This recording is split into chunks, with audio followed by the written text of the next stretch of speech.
بسم اللہ الرحمن الرحیم۔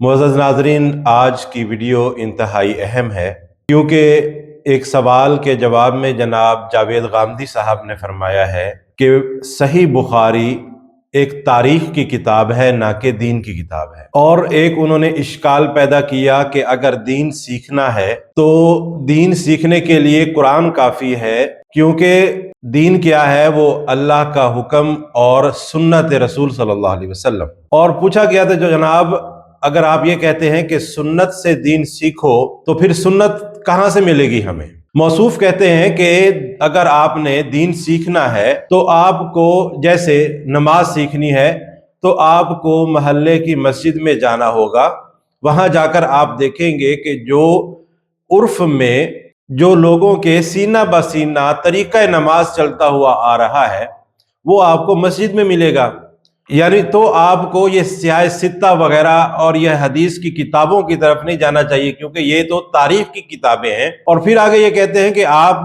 صحیح بخاری کا شاید اپنے پہلا پیج نہیں اٹھا کے دیکھا جس میں وضاحت سے لکھا ہوا ہے کہ یہ تو تاریخ کی کتاب ہے۔ بخاری اور کافی دونوں کتابیں دین کی کتابیں نہیں، تاریخ کی کتابیں۔ تو اس وجہ سے دین تو قرآن سے لیں یا سنت، یہ دونوں کتابیں تاریخ کی ہیں۔ آپ غلط جگہ چلے گئے ہیں۔ تاریخ کے معاملے میں آتھینٹسٹی کوئی نہیں ہوتی، زیادہ سے زیادہ یہ ہے کہ میری تحقیق یہ ہے، آپ کی تحقیق یہ ہے، اس سے آگے کچھ نہیں ہوتا۔ تو یہ ہسٹری ہے بنیادی طور پر۔ لوگوں نے غالباً کبھی امام بخاری کی کتاب اٹھا کے اس کا ٹائٹل بھی نہیں دیکھا۔ یہ جو بات میں عرض کر رہا ہوں انہوں نے ٹائٹل پہ لکھی ہوئی، یہ رسول اللہ اور رسول اللہ کے بعد کے زمانے کی یا زمانہ رسالت کی تاریخ لکھ رہا ہوں میں۔ انہوں نے کوئی غلطی نہیں کی، ہم نے اس کو مذہب کی کتاب بنا لی، ہسٹری کی کتاب ہے۔ اس ہسٹری کی کتاب میں بہت سی چیزیں زیر بحث آئی ہیں، ان کو ہم پڑھیں گے، ان کی تحقیق کریں گے، ان کے بارے میں آخری درجے میں بھی اگر کوئی آدمی یہ کہے کہ میرا پوری طرح اطمینان ہو گیا ہے فلاں بات کے اوپر، وہ اطمینان بھی خود امام بخاری کے بقول زیادہ سے زیادہ کیا ہے؟ ظن، گمان غالب۔ تو دین کا اس سے کوئی تعلق نہیں، دین پورا کا پورا بالکل یقینی ہے، اور وہ دو چیزیں ہیں، قرآن اور سنت۔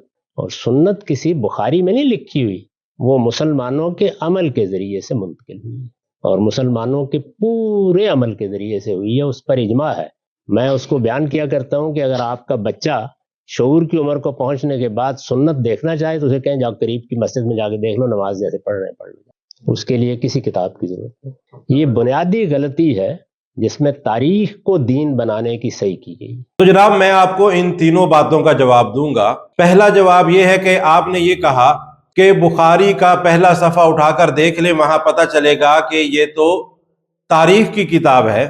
تو شارح صحیح بخاری جناب حافظ ابن حجر عسقلانی رحمۃ اللہ علیہ سے پوچھا کہ جناب زبان حال سے بتائیے کہ کیا جاوید غامدی صاحب کا یہ دعویٰ صحیح ہے کہ صحیح بخاری ایک تاریخ کی کتاب ہے؟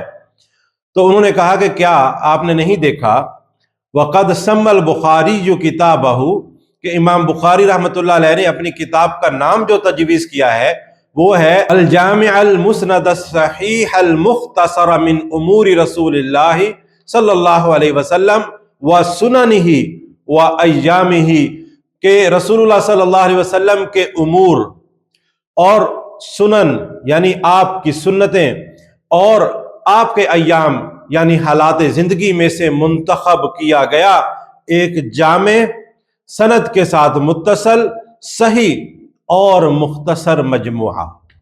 تو جناب اس سے بڑی وضاحت کے ساتھ بات سمجھ میں آتی ہے کہ امام بخاری رحمۃ اللہ علیہ نے یہ کتاب تاریخ کی کتاب تصنیف نہیں فرمائی، بلکہ یہ آپ صلی اللہ علیہ وسلم کی سنن کی کتاب ہے۔ اب آگے چلتے ہیں کتاب کے اندر۔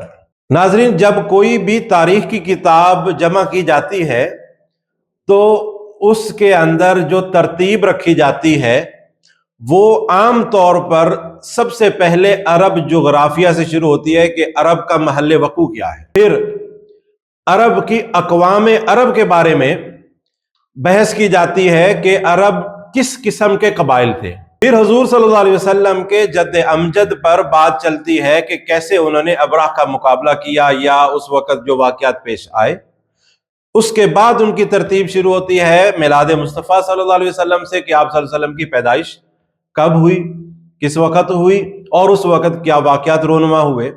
پھر آپ کی رضاعت کہ آپ حلیمہ سعدیہ کی طرف منتقل ہوئے, اور اسی طرح حضور صلی اللہ علیہ وسلم کی ساری زندگی ترتیب کے حساب سے بیان کی جاتی ہے. جبکہ جو کتب سنہ ہے, حدیث کی کتابیں جو ہیں, ان کو فقہی ترتیب پر لایا جاتا ہے عام طور پر.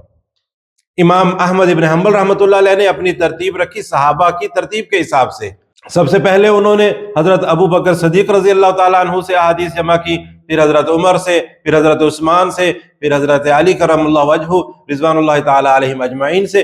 تو اس طرح انہوں نے ترتیب سے احادیث نقل کی. دوسرے جو ائمہ ستہ کے مصنفین حضرات ہیں, انہوں نے اکثر, خاص طور پر امام بخاری رحمۃ اللہ علیہ نے سب سے پہلے جو حدیث بیان کی انما الاعمال بالنیات, کہ اعمال کا دار و مدار نیتوں پر ہے, اور یہ بات واضح کی کہ میں یہ کتاب جو جمع کرنے جا رہا ہوں, میری نیت اللہ کی رضا اور رسول اللہ صلی اللہ علیہ وسلم کی احادیث صحیحہ کو محفوظ کرنا ہے. پھر آپ رحمت اللہ تعالی علیہ نے سب سے پہلا باب وحی کا باندھا.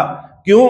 جو احکام الہیہ دنیا کی طرف منتقل ہوئے ہیں, ان کا سورس, جو سب سے مضبوط سورس ہے, وہ وحی الہی ہے, جو جبریل امین کے توسط سے دنیا کے اندر بھیجے گئے. تو کیف کان بدء الوحی سے اپنے اس پہلے چیپٹر کا آغاز کیا.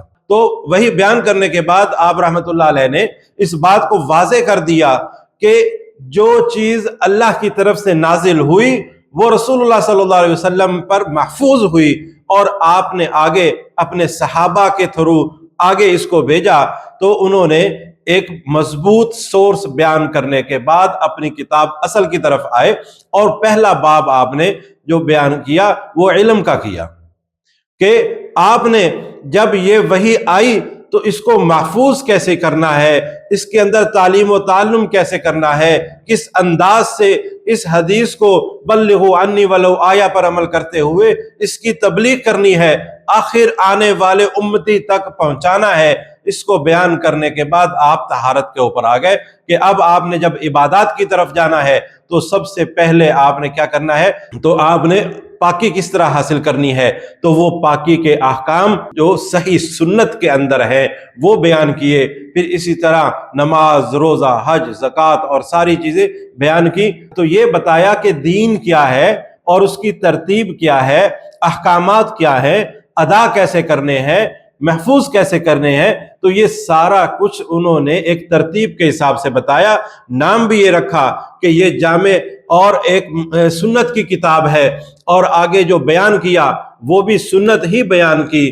تو جناب اعلیٰ کس انداز سے آپ یہ کہتے ہیں کہ یہ تاریخ کی کتاب ہے؟ آپ کے آنے سے پہلے 1400 سال گزر چکے ہیں, مصنفین بھی آئے ہیں, محدثین بھی آئے ہیں, مورخین بھی آئے ہیں, اسی طرح مختلف دانشور بھی آئے ہیں, لیکن کسی نے بھی یہ نہیں کہا کہ یہ تاریخ کی کتاب ہے, یہ سنت کی کتاب نہیں ہے. تو جناب اعلیٰ آپ کا یہ حملہ صحیح بخاری پر, کیا یہ ان لوگوں کا تسلسل تو نہیں ہے جو یہ چاہتے ہیں کہ لنا کتاب اللہ ہی, ہمارے لیے صرف کتاب اللہ یعنی قرآن کافی ہے, اور وہ کہتے ہیں کہ حدیث حجت نہیں ہے؟ تو یہ کہیں آپ انکار حدیث کا جو وہ تڑکا ہے وہ تو نہیں لگا رہے اس کے اوپر؟ اب آگے آپ نے یہ کہا کہ آپ نے اگر دین سیکھنا ہے تو محلے کی مسجد میں جا کے سیکھو. تو میں آپ سے ایک یہ عجیب سا سوال کرنا چاہتا ہوں کہ جب آپ سے تراویح کے بارے میں پوچھا جاتا ہے تو وہاں پر آپ ڈنڈی کیوں مارتے ہو؟ تو آپ کو محلے کی مسجد کا جو طریقہ نماز کا ہے وہ تو سمجھ میں آ رہا ہے, لیکن وہ طریقہ جو 20 تراویح کا تسلسل کے ساتھ آج تک 1400 سال گزرنے کے باوجود بھی بیت اللہ اور مسجد نبوی میں سیم طریقے سے آ رہا ہے, وہ نظر کیوں نہیں آتا؟ وہاں ڈنڈی کیوں مارتے ہو؟ یہ بات اگر آپ یہ سمجھانے کی کوشش کرو ہمیں کہ آپ کی جو حدیث کی اتھینٹسٹی اس کو دیکھتے ہوئے آپ یہ سمجھیں کہ جی مجھے سند کے اعتبار سے یہ والی روایت زیادہ بہتر لگتی ہے جس میں 8 کا ذکر ہے یا 11 کا ذکر ہے, یہ ایک علیحدہ, کیونکہ یہ ایک فقہی مسئلہ ہے.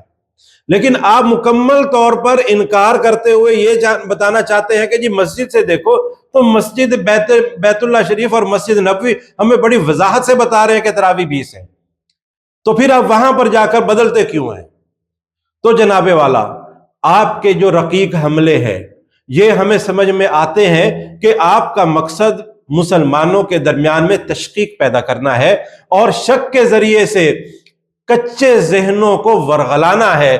میں آپ سے یہ گزارش کرتا ہوں کہ جناب والا آپ کچھ خدا کا خوف کریں اور اپنی نیت کو درست کریں۔ تو جناب والا ہم جیسوں کے لیے ہی امام بخاری نے پہلی حدیث یہی لے کر آئے کہ اپنی نیتیں درست کر لو۔